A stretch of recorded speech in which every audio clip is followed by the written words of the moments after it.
Hello and welcome to this webinar on discovering the power of smart vectors in Nuke. My name is Chris Weatherly and I'm a product specialist at Foundry. Today we're going to be taking a look at some base use cases of smart vectors and then moving on to some production examples of smart vectors and how they can really help you solve problems in your shots. In doing so, we're going to go through the general guidelines, some tips and tricks, and also some common workflow issues that can crop up and how you can work around them. So with that being said, let's dive into what smart vectors are. The Smart Vector toolset is a set of nodes that take advantage of Nuke's advanced vector technology. It includes the Smart Vector node that lets you create high quality motion vectors of your shot. These vectors can then be used with other nodes in the toolset, such as the Vector Distort node, which will push or warp clean patches or textures through a sequence of frames without the need to retract different areas, as it's purely based on the pixel information of your shot. So now let's have a look at what smart vectors are commonly used for. So some of the workflows you might expect to see are adding elements to moving soft surface objects such as clothing and skin. This is particularly good on moving folds and wrinkles in clothing or the muscle deformations you can find across the body. A more experimental technique is adding digital tracker markers to hard to track shots, and that's something we'll dive into later. Smart vectors are also commonly used for driving cleanups or retouching or beauty work. We've even been seeing users creating more and more effects based on the motion vectors of a shot. Smart vectors, like most tools, are appropriate for certain situations, but the great thing is if you're unsure whether they'll be applicable or not, it's really quick and simple to get in, generate some smart vectors, and see how well the vectors are deforming the elements you wish to add in.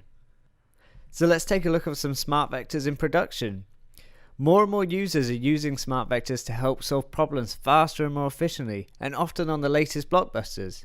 Here's just a small sample of some of the films that smart vectors have been used in, but they've been used in multiple instances across all production types. Smart vectors on Logan were used for the cuts and scars, in It for an effect on a child's face, and on Life for the cloth rebuilding. We even have a short film called Echo, which was directed by Victor Perez, where smart vectors was used to generate lots of the blood effects and movement around. We'll actually dive into that later and give you a real hands-on approach to a production example. I also wanted to highlight some quotes from some of our friends at Image Engine who worked with smart vectors on the film of Logan.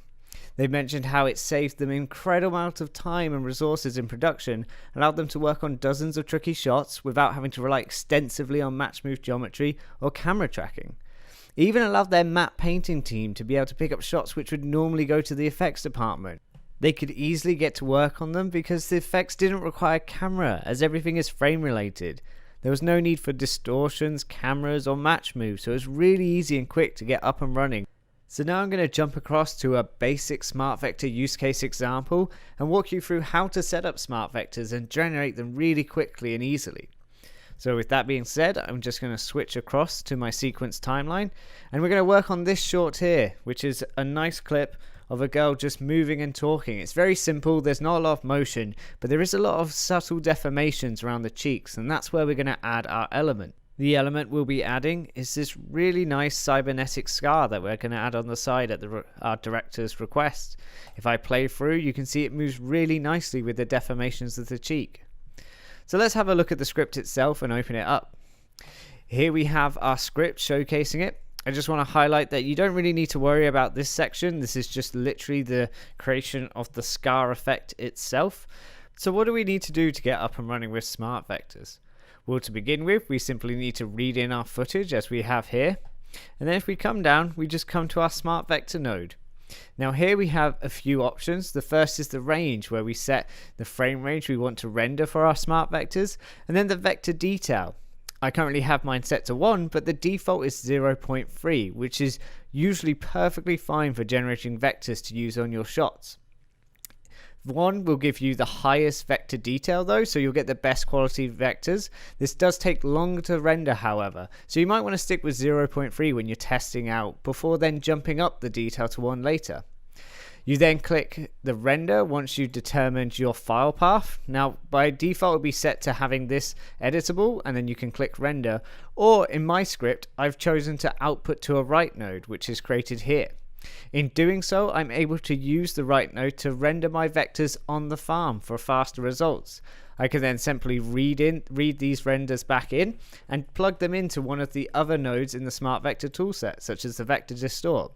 Now I want to highlight that these two nodes being connected like this, well, technically they're separate, but this being rendered and then connected into the Vector Distort is the same as just taking this Smart Vector pipe and plug it into the Smart Vector node itself. You'll get the same output at the end of the script. So I'm just going to put them back. So let's now have a look at the Vector Distort node. Now, in the Vector Distort node, you'll see that the first setting is the reference frame. And this is very important because the reference frame is the frame by which all other frames will be warped relative to. So I currently have mine set to the beginning, but you want to choose a frame which is representative of the overall shape that you're going to be warping. So the larger shape, similar to how when you're creating a roto, your first roto, you want to pick the shape which can be morphed the best. So in this case I've used 4145 because the shot overall doesn't change that much, so it's really simple to pick any frame here. I then also have my frame distance value, and the frame distance value is very important because for every single shot you work on there's going to be an optimum value for the frame distance. Now, a low value of 0 or 1 is great for really fast shots, so fast motion shots with maybe a short frame range, whereas higher frame values such as 5 to 6 is much better for longer shots with low motion. Now, in changing this value, you're essentially having a trade-off between warping things well for nearby frames versus frames further away. So really come in, have a play with this, and find out what's optimal for your script. We have a few other settings we'll look at later in further examples, but for now this is the Vector Distort node, and what it's doing is it's taking our element input and it's going to push these values. So when I start going frame by frame, it will just start moving that around based on the motion vectors we've generated from our Smart Vector.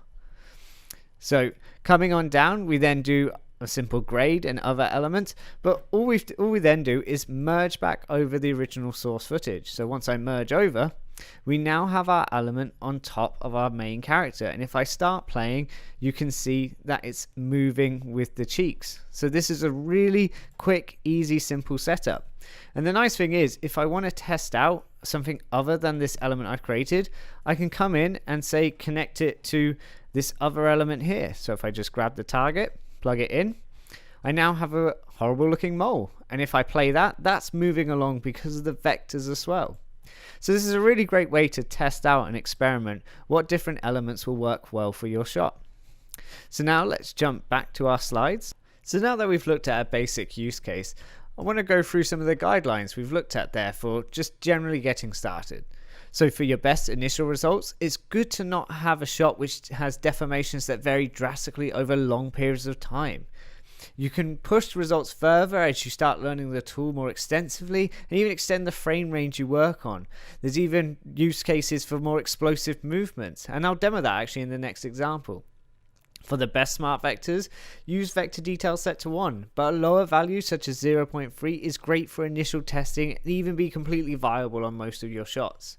If you set the reference frame to a frame where the focus object shows the most of its common shape, similar to selecting your first roto shape, then that will really help and give you the maximum lifespan for your Vector Distort.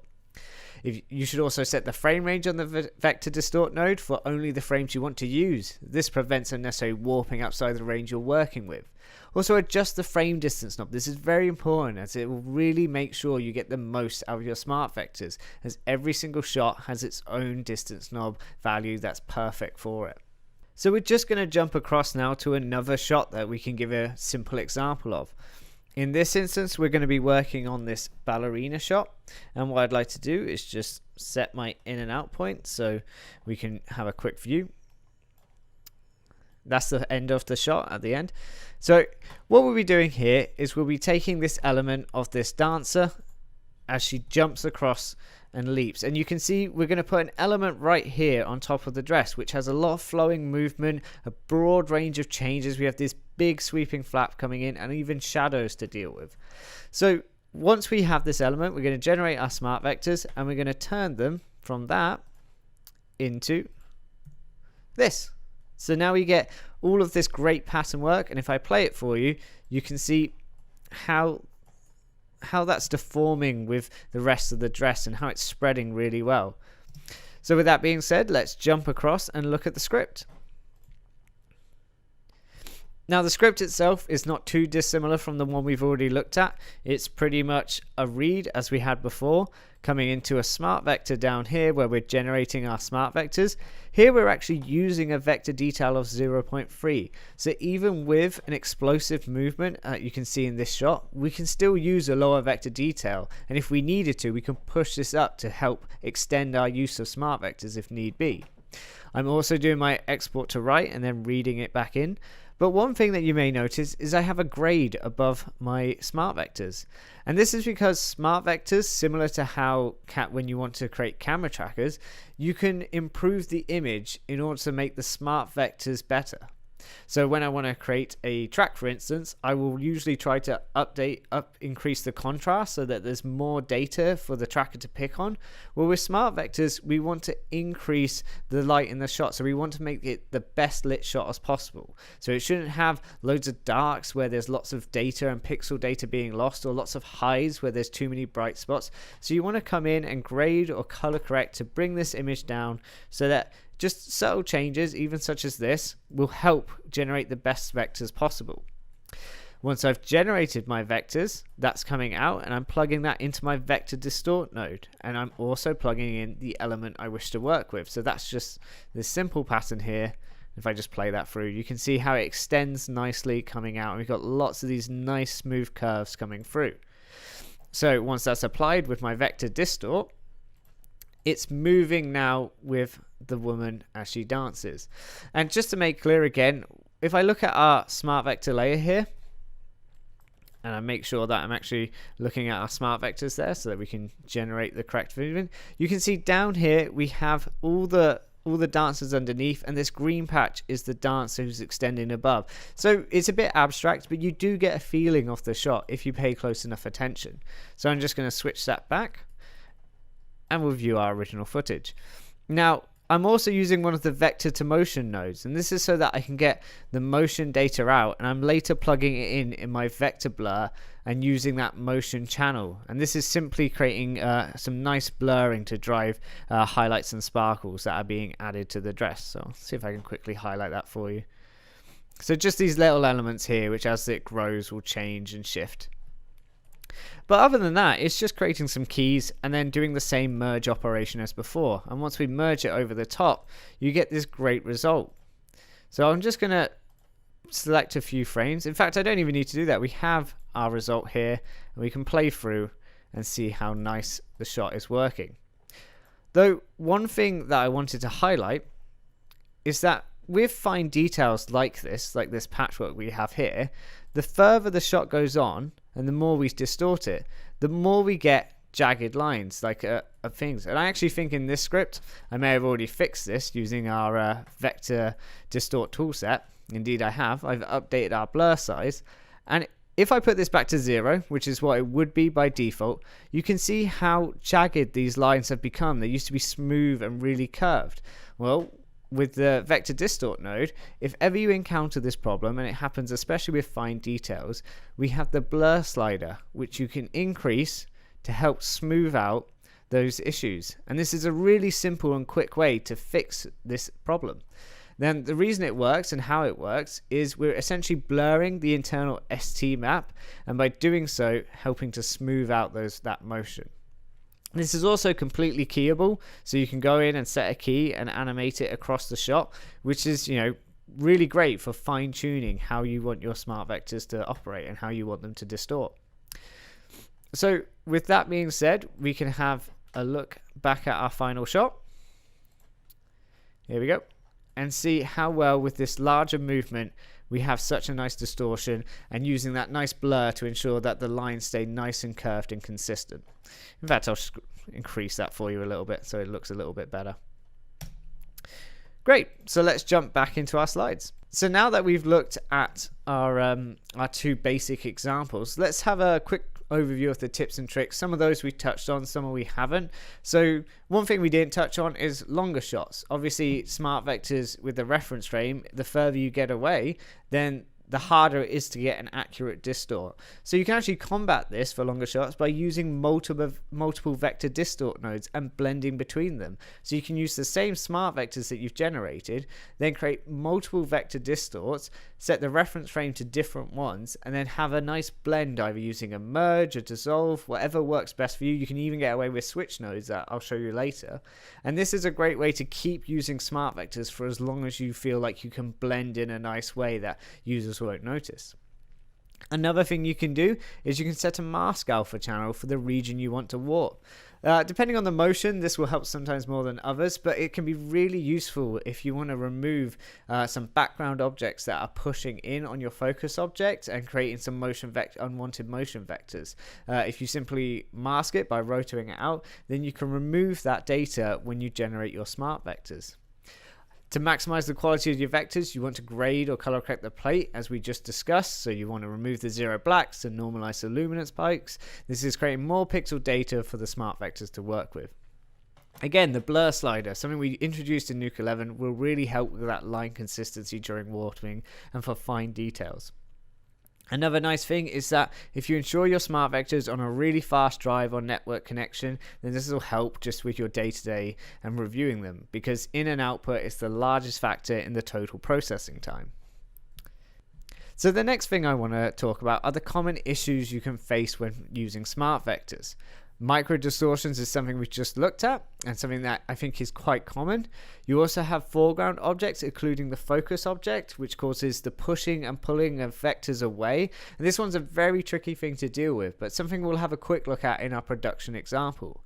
Background objects similarly pushing and pulling vectors away from the focus object can also be a problem, but this is usually a lot of a simpler fix because we can simply rotoscope the background objects away so that we just have black and no motion in the background, and then there won't be anything to push or pull those vectors because there won't be motion vectors generated if you create your smart vectors from this rotoed plate.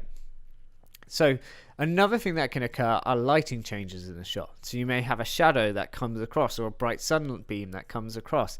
And because we're just analyzing the image information, that will just be seen as a motion change and therefore create the pushing pulling effect.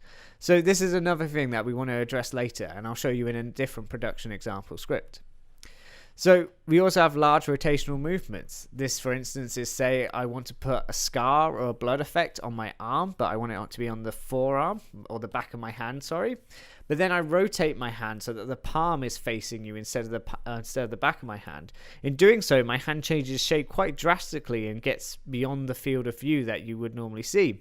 So to combat this, we can use the multiple vector distorts and blend between, but another way is to combine techniques. So you can use your spline warps and grid warps here alongside your smart vectors and get the best results possible by combining all your toolkit. So now that we've had a discussion about the general tips and tricks, and also some issues you might encounter, I think it'd be great to jump into one of our production examples. Now the first one I want to show you is Victor Perez's short film Echo.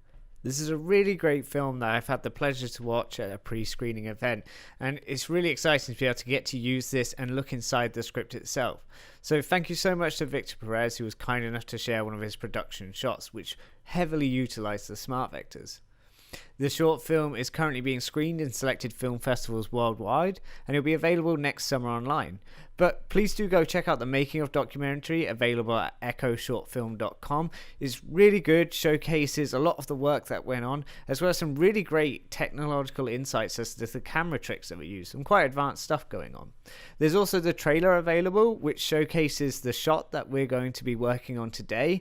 Now, unfortunately, because there is partial nudity in this short, we've had to crop this out for demonstrative purposes. So we're really underselling the shot in a lot of ways. So check out the trailer to make sure you really understand the quality of the production values here. Another notice that the script is one of the older scripts, so it's not up to the standard of the final production, but it still has all the techniques, all the really useful information that we were keen to demonstrate to you. So with that, let's jump into it. So I'm just going to jump back into our sequence, and here we have the shot. So I'm just going to full screen this, and we're going to play through. And we have this little blood effect on the screen right now that's been added in using our smart vectors, as well as this blood trail coming down. we've got the blood on the fingers, which were actually done using spline warps. So I'll explain why spline warps were used in that instance and perhaps not smart vectors, or what you could have done with smart vectors, because both techniques are always viable in a lot of these cases. It's just always choosing what's right and what's most efficient at the time. That smearing on the bed is done both using smart vectors and spline warps again, and also the blood on the hammer. So some really nice use cases that we can dive into. So let's open the script. As always, we don't need to save the past versions. We just want to get in and get stuck in. So this is a production quality script that we're going to be opening. It's a lot larger than the previous scripts, hence why it's taking its time now. And what this is able to showcase to you is how, even though the script is much larger and therefore more complex, it's still falling back on a lot of the same techniques and the same structures that we've been looking at already. And it's just always a case of structuring well. Fortunately for us, Victor is a master at keeping scripts well organized and just in a great state. So I'm just going to come in, view the top of our node graph. So if I zoom back out, we have here essentially two sections. This right hand section is all the spline warp work and everything that's being done with rotoscopes and spline warps, and this left section is all the work being done with smart vectors. So what I really love about this script is, even though smart vectors allow you to achieve so much, it's about using them in conjunction with all the other techniques you know and you have really extensively built your knowledge on over the years to help you achieve the best results you can as fast as possible. So a quick look at what's going on for the spline warps. Here we have the hand, and it's over frames 2635 to 2872. So if I just jump across, and we'll try and have a quick look. Now, apologies, the script's running a little bit slow because it's 4K and my machine is just not quite up to the task at the moment. But it's a really great example because here is where we're going to add the blood to the fingers. So if I come down and I view our example here, you can see we've added these little blood elements to the fingers, and this has all been done by spline warps. The reason it's been done by spline warps is, if I go back to our sequence and you watch that through, it's this rotational movement of the hand to begin with. Doing that with smart vectors to begin with would have been a lot more work than just spline warping it. However, this end part here, where the hand's fairly in the same position and everything, smart vectors could have been a great use case also. The thing is, there's not really a lot of deformations, like the folds on the fabric and the that kind of subtle billowing is really where smart vectors comes to its own. But this is giving you a good insight as to why you might choose one of the other methods over utilizing smart vectors. Now, if I come across, you can see something very familiar, which is we're generating from our source here, our smart vectors, and currently we're setting our frame range, vector detail 1, of course, because we want to make sure our vectors are as strong as possible, and we're rendering them out to EXR. Now, something that Victor does a little bit different, and excuse me for zooming out so much, I just keep accidentally middle clicking with my mouse. He's plugging the smart vectors into his vector distort, as we have all been doing in our previous examples, setting the correct reference frame for what he thinks is the most relevant. So let's jump back to 2620, I believed it was. And from there, he's also deciding his frame distance, so he's choosing 1 for instance. But one thing that's very different is the output. It has previously always been set to warped source, which allows us to just directly push from the vector distort node itself and merge that back over the plate. But in this instance, he's outputting an ST map from his vector distort node, and in doing so, he can then plug that into his ST map node and drive everything through here. So what is he driving? Well, he's got himself a roto that he's created, and he's then graded that roto to be red. You can still see if I switch over to the alpha, but it's a lot darker there, so I'll just bump that up so you can briefly see. We're then doing an eye distort just to create some more blood-like look to it. And what's really interesting here is using the use of corner pin 2Ds and a transform to move the element into the correct space. So we're just going to put that into space. Actually, we'll keep that bumped up a little bit until we switch across to the merge. And then we're doing all the little blurs and everything like that. all of that gets piped down, and it's actually being piped into a switch node at the moment, something which I'm keen to explore with you later, because this is one of the techniques we talked about in switching between multiple vector distort nodes with different reference frames set. So if I come in and view the final result here, bump that back down. We don't have any rotoscoping going on the hands. That happens further down in the script. But here you get a great instance of this is the end point of the vector distort. So we've already gone through and had this distort quite a lot. And if I come in, you can see the end point of when our final vector distort manipulation happens and when we switch over to the next one.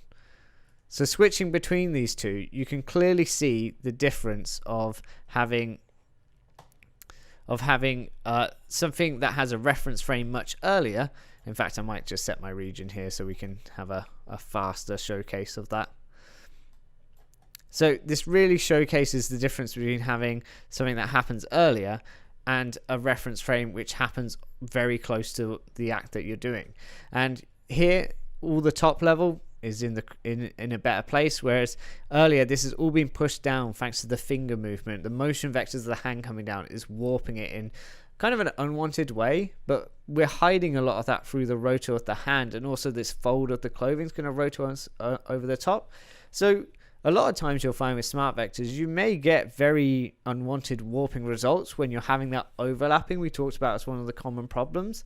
But in a lot of instances, you can use the shot around you and find really good overlapping points of other elements to hide the transitional periods and get yourself onto a new vector distort, warping a new reference frame. And then by doing so, you essentially reset the quality of the smart vectors in essence, and are now able to start afresh with some really good detail in that. And this is all again going to be rotoscoped. Now, this continues to happen later on when we have a switch further down. I don't know if that'll be able to show that just because it's off screen. So we're going to remove our thing. There we go. So it does happen again. And if we just switch there, a very small shift, but you can see it widens out. But you won't notice that in the production because it just looks like the shirt's billowing. So again, a very clever transition just using switch nodes. In a future instance, we're going to show you how to do the exact same thing, but with a merge. And with the merge, you can key the mix so that as you decrease the mix of one merge, which is, the one vector distort that's being referenced, you then increase the key mix of another one across the same frame range, so you blend between the two much nicer. So that can help where you don't have these folds and these little places to hide these changes in. So a mixture of techniques will definitely help. So having looked at this, I also wanted to showcase one other point about what Victor's doing, and that is referencing back to using these transform nodes. So what frame were we on? We're on currently, yes, we're using our middle switch segment because we're in the middle of the frame ranges, and I just wanted to go in and disable a few nodes and show everything with a checkerboard. I think it's a really good technique to come in and get a better understanding of what's going on if you just replace everything with a checkerboard, and then you can see what's being pushed, what's not being pushed, things like that. So that's close to the end of our frame range. If I go back to the earlier stages, you can clearly see smooth checkerboard, a little bit of warping down here, but as we go across, the checkerboard is starting to be affected by the hand. It's pulling out and it's causing this distortion to really, not work well for us. Fortunately, in this instance, we know this is our blood shape and it's not being pulled as much. Like the pull is happening on this corner. So we're able to get away with this slight distortion. The trouble is, this distortion is actually worse than it's looking right here. The reason being, we did our corner pin to get it into our place, and that got us, most of the way there. But if I disable this transform, you can clearly see how much the distortion has pushed us across. And that's where Victor's being really smart, because he's taken his corner pin, and then he's got his transform to bring it back into the location he really needs it to be. So you can utilize other nodes to rearrange and replace. It doesn't have to be a corner pin. It doesn't have to be a transform. It can be your grid warps. It can be your spline warps. And you can combine techniques in order to get that motion vector detail, so capture these folds as they billow in the smart vector data, but then when it gets pulled away by the motion vectors of other unwanted elements, use your other techniques, your other parts of your toolkit to bring it back, put it into place, and even get a little bit manual if you want to adjust the roles, adjust the effect and make it a bit more creative, and really direct what you want to happen. So I just thought I would highlight this because I think it's a great example of what people sometimes overlook when working with smart vectors, is the fact that it doesn't just stop at creating the vectors and it either works or it doesn't. And you can still add manipulations and keep going to make something really powerful and effective. So the other part of this shot that I just wanted to quickly highlight is the bloodbed smear. So we're using very similar techniques. We have both the corner pin and the transform, but what it's doing is, if I've just undisable that, is we're having this really interesting part where on frames 3054 and 3055, if I just jump across, whereby we're using the transform again to place our elements exactly where we need. I mean, it's literally just animated, as you can see by the little A on this transform here. We're just animating that translate on these two values. So if I disable this, you can see with the smart vectors by default, it's actually lagging behind a little bit. The movement of the hand has pushed it away from its default, from the space we wanted it to exist in. And then if I switch back to an earlier frame, you can see that transition. It's staying, but it's not smearing with. So by using the transform, we're simply bumping up and bringing it back into place. So I think that's a really great way to, again, use the other tool sets to improve the great detail you're getting from the smart vectors for these wrinkles and for these cloth values. And then the blood print of the hand that will appear underneath is literally just not using smart vectors, it's just using a stencil and corner pin technique. So combine the elements for what's most applicable. So this has been Victor Perez's short film shot from Echo, and it's been a really nice one to explore and investigate. Now we're going to jump back into our sequence to our next example, and this one's a really great one for showcasing the lighting changes and how you can address them in your shots. So if I just full screen this and give it a quick playthrough, you'll see that we're going to do some cleanup. We're going to do a tattoo removal on this actress's back, but notice as she walks through the shot, we have lighting changes. We're going from this darker space, this dark here, into a lighter value, into the skin's clearly visible then, and then again the turn is causing this shadowing effect, but you can still see the tattoo even in that base. So in order to address this, I'll showcase our eventual result. Oh, and also I just wanted to thank the guys at FX PhD, because they were kind enough to share this shot with us, and a lot of the work that they put into this. So credit where credit is due. But as we go through here, you can see there's no visible tattoo anymore. I'm just going to frame key by key so we can look at the paint job, because essentially what's happened is they've taken still frames on different areas of the shot, so at different lighting transitions, and they've vector distorted each of those still frames where they create a clean plate by removing the tattoo, and then they've merged between each of those as the appropriate light change happens. So a really nice job for cleanup there. So let's jump into the script and have a look. Great. So this one's a little bit different for the starting setup. We have our footage itself with its tattoo. Then we're coming down and we're generating our vectors here. We've even got a nice little time estimate for 0.3 vector detail. Kind of meaningless without the machine, but it's not too shabby. And we're also using the color correct to lift the shadows and give ourselves better smart vector results. So again, these dark areas, this pixel information in here that we can get out that will really help with the smart vectors, especially seeing as we're focusing on addressing shadow areas in this shot. Now the next part is generating our clean plates for each of the frames. So if I jump over to frame 44, you can see we're using rotor paints here to select the certain area, feather it around, select the entire area, And then we're cleaning that up using some nice expression work there to blend it all together. We're cleaning this up, and we've got rid of the tattoo on that single frame. But if I start jumping forward, that paint job still exists in the same file. It's just for a single frame, and therefore what we want to do is go to another frame where the lighting change is quite large. This one's 87. You see this is from our frame 44 clean plate. Now if I view this frame, we've done our cleanup here, and the same will be true for frame 111. So let me just view that to showcase the clean plate paint job.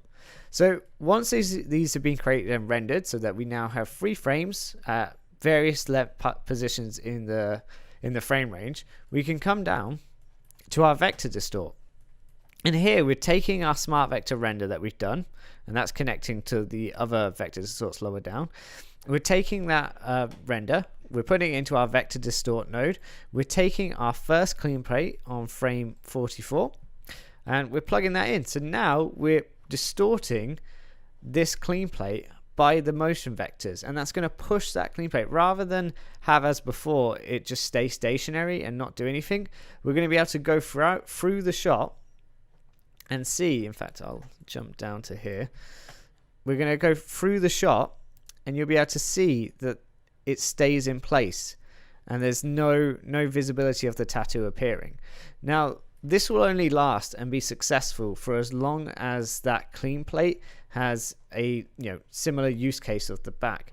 But this is why we created multiple clean plates, because as she turns her back and the lighting changes happen, we're going to need to blend into our other clean plates. So the way we're doing that is, after we've created our first clean plate, we're merging that in, and we're using our roto here to just mask that area where the tattoo is happening. So if I was to not look at the roto or not view the roto, and we jumped ahead a bunch of frames, then the rest of her body would be manipulated by it, but we just want to focus in this singular area.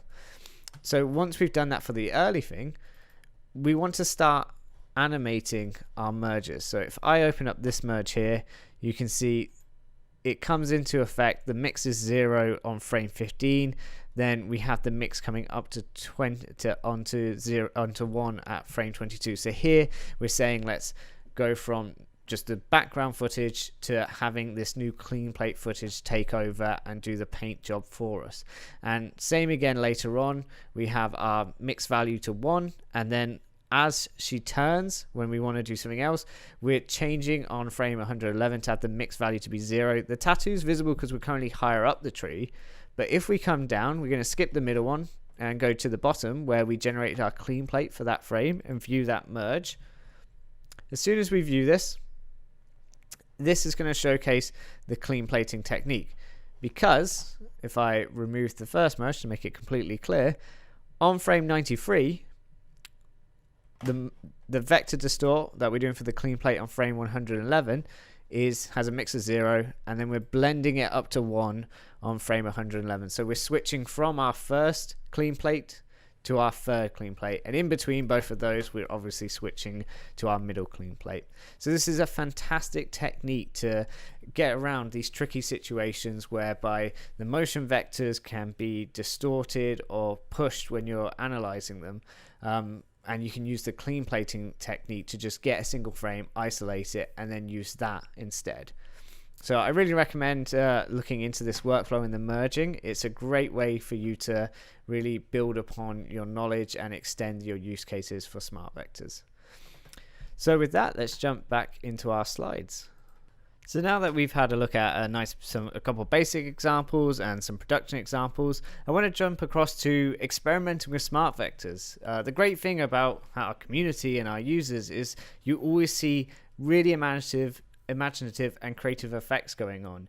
Part of the inspiration for this part was a user by the handle Hellfish, HELLPHISH, on Reddit, created a fantastic effect using smart vectors, whereby he had the Dark Knight footage and he was using the motions of the vectors to create edge distorts and create this really good white line with bright colors outside, and it would just warp really interestingly.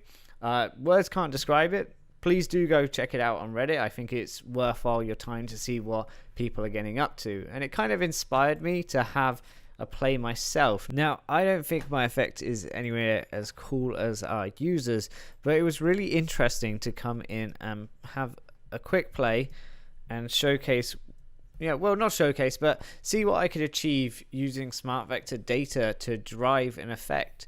So what I have here is I was envisioning sort of like a radial effect coming out from the butterfly. It's sensing movement, it's sonar, that kind of thing, and having it be driven by the motion of the butterfly wings itself. And also the color change is also being generated by the smart vector data. So I just want to jump in and showcase you a quick example of how you can manipulate the information that's available to you. Again, I kind of want to show this so that users can, if you're not aware of what you can achieve, you can go in and make even better effects than this and really turn it into something much cooler. So I have my butterfly footage in here. I'm literally just creating an alpha, and then very similar setup. Create my smart vectors, and in this instance 0.9, just because it was fine. And if you skip this area here and come down, we've got our vector distort as usual. I'm actually setting a frame distance of 2 here because it works best for the length of the shot with the range of motion. And I'm bringing in this constant node over here. This is going to be my source input, but what I'm doing with that constant node is I'm creating an expression. Now currently I've expression linked that expression, so we'll view the original, and it's very simple. It's just an expression that creates a radial ring that grows in size, and that's done purely using this calculation here. I've given myself a center variable and a size variable, which I'm putting onto my user knobs. And I'm doing that, 1, so that I can adjust the position really easily if I choose to, and 2, so that I can manipulate the size as well.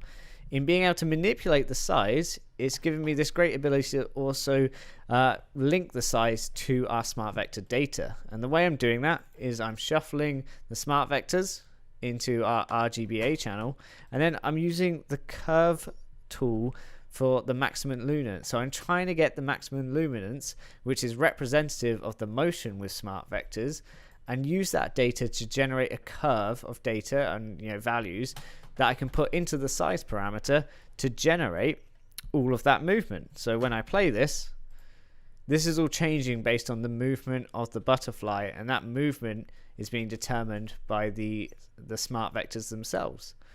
So we'll just clear that out. I've also added a noise for visual interest just to keep things less bland.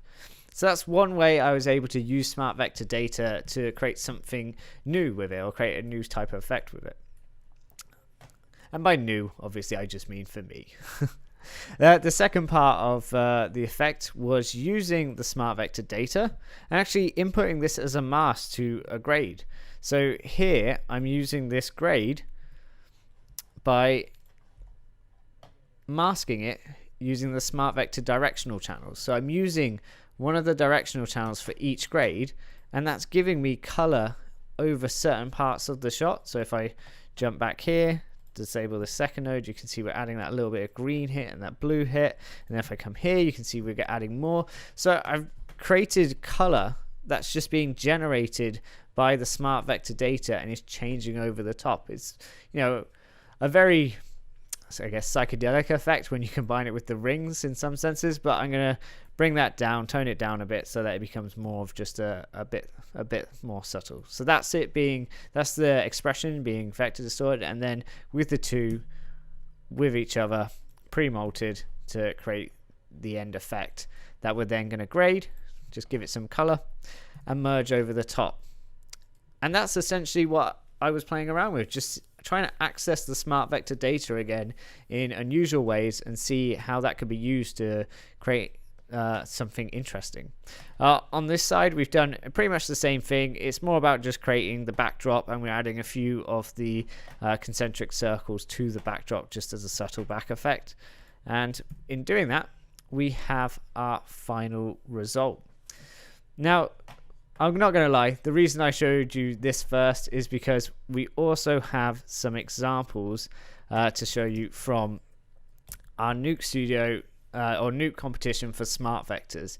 This is a competition we ran last year, and it was fantastic to see the work that users put into it. I've selected the top 3 on the list. So we have Pranjal Chowdhury, Delina Godia, Ali Etamami. I'm going to showcase their work, as it's some really interesting stuff. But that's not to say that the rest of the entrants there, Adam Thompson, Maduka Gunasekara, Ryan Tripenzzi, these are our winners and runners-up. But alongside these people and the rest of the entrants who you can check out on our community, some amazing work, and everyone deserves to be highlighted.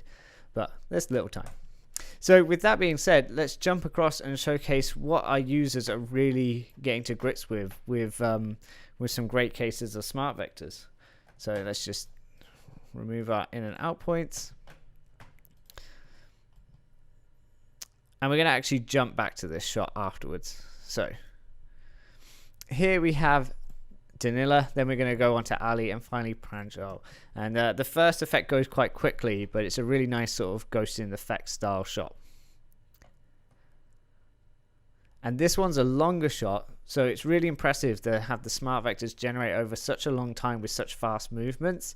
But getting all that vein detail creeping up and across the body, and even this matrix style lip extend is really cool. And this shot was just beautifully done. It felt really natural. But what was really impressive is there's a lot of range of movement going on. That rotation is still sticking really well. So very good technical detail, especially at the end there. So that's some of the examples of some of our, what can be achieved by some hobbyists and professionals alike, creating some really beautiful effects. And, experimenting with smart vectors can do. Now, you saw briefly another shot that I mentioned we get to, so we're just going to jump across to that now. And the reason I'm saving this one a little bit later is it's an experimental effect, or it's an experimental technique to use with smart vectors, but it's one that is contributing to a use case scenario that we encounter every day as visual effects artists and compositors, and that is, tracking. We'll often get shots which are extremely difficult to track. They don't have high contrast, they don't come with tracking markers, and it can be a real nightmare. This shot itself is not. It's got clear tracking markers, it's very simple camera movement, it's got high contrast, it's everything that you want for tracking in a lot of ways. But I want to explore how you can use smart vectors to help improve poor quality tracks. And in choosing this shot, it also allows me to showcase how you can use smart vectors to do a little bit of cleanup. So 2 wins. We're going to jump in now to look at the script and what's going on and what you need to do in order to get this kind of technique working for you.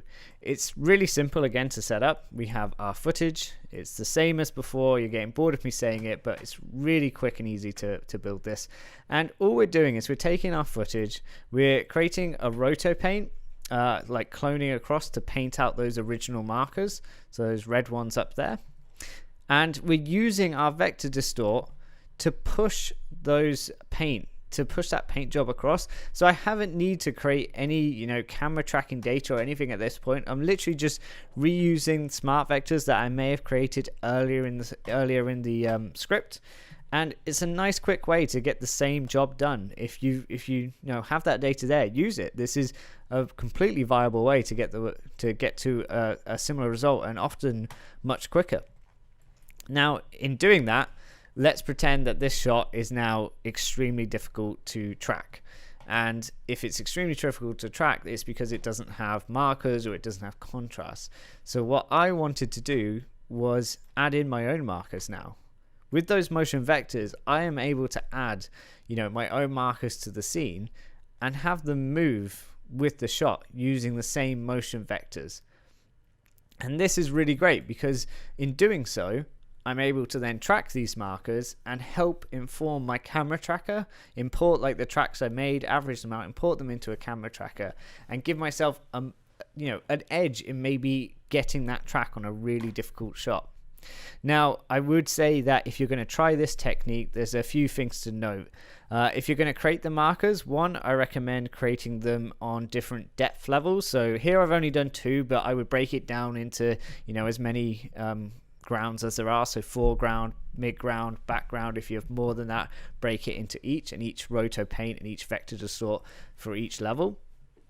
And I would also say that when placing the markers, you want to place them on objects which are facing towards the camera, so they're not on a weird angle like a wall that's tilted, because then when there's moving, the distortion will be much greater.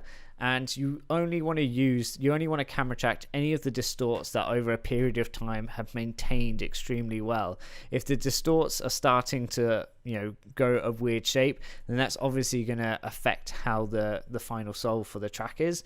So only pick the ones that work perfectly well for you. I personally split out each of them not only into their own foreground, background, midground, but also sometimes into their own vector sorts for each roto shape. That way I can have, or roto paint. So that way I can have complete control by plugging them into their own vectors distort. I can really tailor the vectors distort settings, so the reference frame, the frame distance, the blur, everything like that to that specific shape, and that will give me the best chance of getting high quality solves. Now, once I've created all of them, I do the same technique of merging them over the shot. I would typically then actually render out the shot just to make it a little bit quicker for myself.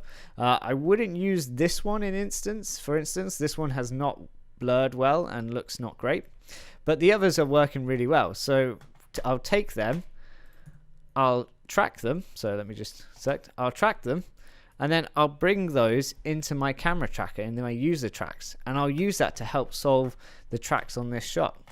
So I just wanted to highlight how this can be a great way to really come in and use smart vectors to solve a problem that you deal with all the time that you may not have thought of. So a really nice use case.